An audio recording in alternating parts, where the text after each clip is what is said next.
Hello girls, आज हम लोग देखेंगे कंप्यूटेशन ऑफ टेस्ट स्टैटिस्टिक यानी कि परीक्षण आंकड़ों की गणना। जब आप नल हाइपोथेसिस और अल्टरनेटिव हाइपोथेसिस को सेट कर लोगे तो अगली स्टेप क्या होगी। अब आपको टेस्ट स्टैटिस्टिक डिसाइड करना होगा कि आपने जो सैंपल लिया है उस पर कौन सा टेस्ट अप्लाई करना होगा। तो हम लोग बहुत सारे टेस्ट लगा सकते हैं, है ना।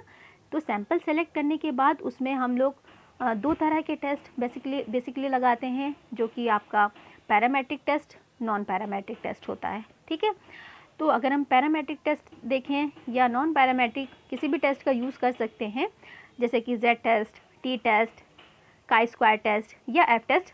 इसके अलावा भी और तरह के टेस्ट होते हैं, वो हम लोग अप्लाई कर सकते हैं। ये सारे टेस्ट स्टैटिस्टिक होते हैं। तो जेड टेस्ट कब लगाना होता है? जब सैंपल का साइज़ 30 से ज़्यादा रहेगा, ठीक है, एन आपका ग्रेटर देन या इक्वल 30 होगा और स्टैंडर्ड डेविएशन नोन होगा, तो जेड टेस्ट का हम लोग यूज़ करेंगे। तो जेड आपका is equal to X bar minus mu upon sigma X bar होगा। अगर हमें आपका स्टैंडर्ड डेविएशन ऑफ मीन निकालना है तो स्टैंडर्ड डेविएशन ऑफ मीन का फॉर्मूला होगा sigma upon under root N. इसके बेसिस पर हम लोग स्टैंडर्ड डेविएशन ऑफ मीन को कैलकुलेट कर सकते हैं। दूसरा हमारा स्टैंडर्ड डेविएशन इज नोन। इसका मतलब क्या होगा? इसका फॉर्मूला क्या होगा? Standard deviation of mean S upon under root N. दूसरा, अगर हमारा टी टेस्ट है ना, अगर हमारा सैंपल का साइज स्मॉल रहेगा उस समय हम लोग टी टेस्ट का यूज़ करते हैं, तो एन आपका लेस देन 30 होगा और आपका स्टैंडर्ड डेविएशन अननोन होगा, तो हम लोग टी टेस्ट का यूज़ करते हैं। टेस्ट स्टैटिस्टिक को सेलेक्ट करने के बाद नेक्स्ट स्टेप क्या होगी? जब भी हम हाइपोथेसिस सेट कर लेंगे तो उसकी पॉसिबिलिटी आउटकम्स क्या होगी। तो ये पॉसिबिलिटीज़ हो सकती हैं रिजेक्ट नल हाइपोथेसिस और एच नॉट। दूसरा, do not reject null hypothesis.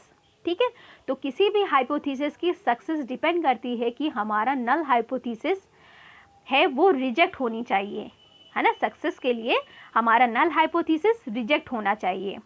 तो अगर हम नल हाइपोथेसिस को रिजेक्ट करते हैं तो अल्टरनेटिव हाइपोथेसिस एक्सेप्ट होगी, और अगर हम नल हाइपोथेसिस को रिजेक्ट नहीं कर रहे हैं तो इसका मतलब होगा कि हम एच नॉट यानी नल हाइपोथेसिस को एक्सेप्ट कर रहे हैं, तो अल्टरनेटिव अपने आप ही रिजेक्ट हो जाएगी। तो दोनों एक दूसरे के कॉम्प्लीमेंट्री हैं।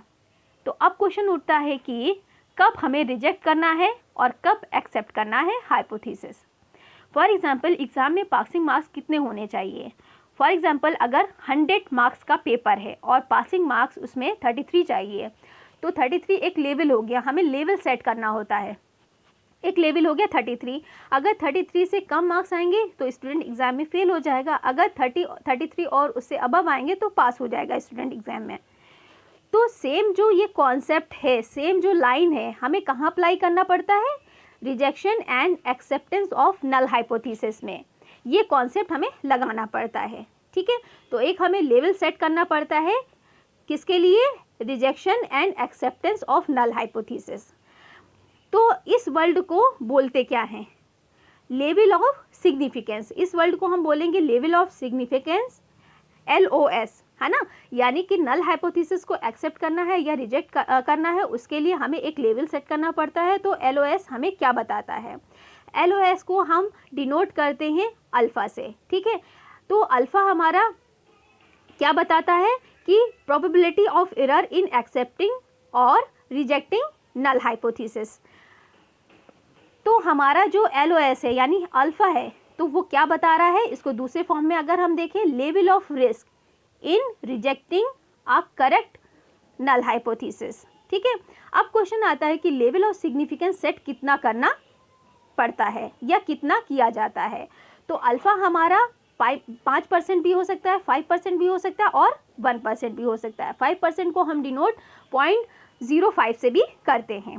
ठीक है, तो अगर हमारा जो रिस्क है यानी कि अल्फ़ा है 5% अगर आएगा तो इसका मतलब रहेगा कि पॉसिबिलिटी डिसीज़न में गलती ज़्यादा हो सकती है। अगर 1% आ रहा है तो प्रोबेबिलिटी है कि बहुत कम ही चांस है कि गलती होने के। मान लीजिए इसका मतलब ये हुआ कि 100 में से ओनली 1% ही गलती के चांसेस हैं। इन अदर वर्ड अगर हम इसका सिग्निफिकेंस कॉन्फिडेंस देखें, लेवल ऑफ कॉन्फिडेंस को हम लोग डिनोट करते हैं C से। तो C आपका क्या होगा, अगर 1 माइनस अल्फ़ा होगा, ठीक है, तो C is equal to 1 minus 0.05, जिसे हम 0.95 भी बोल सकते हैं और 95% भी बोल सकते हैं। तो लेवल ऑफ कॉन्फिडेंस हमें क्या बताता है कि we are 95% sure that we are made a correct decision. जो हमने डिसीज़न लिया है वो दिखा रहा है 95% हम श्योर हैं। किसके लिए श्योर है, मेड अ करेक्ट डिसीज़न। अब बात आती है लेवल ऑफ सिग्निफिकेंस सेट करने के बाद नेक्स्ट स्टेप कि हमें इसमें किस प्रकार का टेस्ट अप्लाई करना है, ठीक है, यानी 1 टेल टेस्ट और 2 टेल टेस्ट। कौन सा टेस्ट हम लगाएंगे, तो 2 टेल हमने टेस्ट बताया था कि जब आपका अल्टरनेटिव हाइपोथेसिस नॉट इक्वल का साइन जहाँ पर आता है, ठीक है, वहाँ पर हम लोग 2 टेल का यूज़ करेंगे। और 1 टेल का कहाँ पे यूज़ करेंगे, जब हमारा अल्टरनेटिव हाइपोथेसिस लेस देन का साइन आएगा और ग्रेटर देन का साइन आएगा, वहाँ पर हम लोग 1 टेल का यूज़ करेंगे। तो सबसे पहले हम देख रहे हैं 2 टेल टेस्ट। 2 टेल्स जिसे हम अल्फ़ा इज इक्वल टू 0.05 से भी डिनोट करते हैं। तो ये हमारा ग्राफ बना हुआ है, इसको हम लोग बोलते हैं critical region for 2 tail test. तो ये फॉर्म हमें बता रहा है कि बीच की जो सेंटर लाइन है वो म्यू दिखा रही है। तो आपका जो जेड टेस्ट है या टी टेस्ट की वैल्यू अगर रिजेक्शन रीजन के आसपास आ रही है, यानी कि 0.025 के आसपास आ रही है, तो वहाँ पे क्या होगा, हम H0 यानी कि अल्टरनेटिव नल हाइपोथेसिस रिजेक्ट कर देंगे। फिर से हम रिपीट कर रहे हैं कि Z टेस्ट या T टेस्ट की वैल्यू अगर रिजेक्शन रीजन के आसपास आ रही है, जो कि हमारी 0.025 है, अगर उसके आसपास आ रही है तो हमारा जो नल हाइपोथेसिस है H0 है वो रिजेक्ट हो जाएगा। वहीं पर जो आपका Z टेस्ट है या T टेस्ट की वैल्यू अगर खाली एरिया के आसपास आएगी, जो कि आपको डिपिक्ट कर रही है एक्सेप्टेंस रीजन, है ना, एक्सेप्टेंस रीजन, तो वहाँ पर आपका जो H0 है यानी कि नल हाइपोथेसिस है, उसको हम एक्सेप्ट रीजन में ले लेंगे, एक्सेप्ट हो जाएगी। दूसरा आपका जो आपका 1 टेल टेस्ट है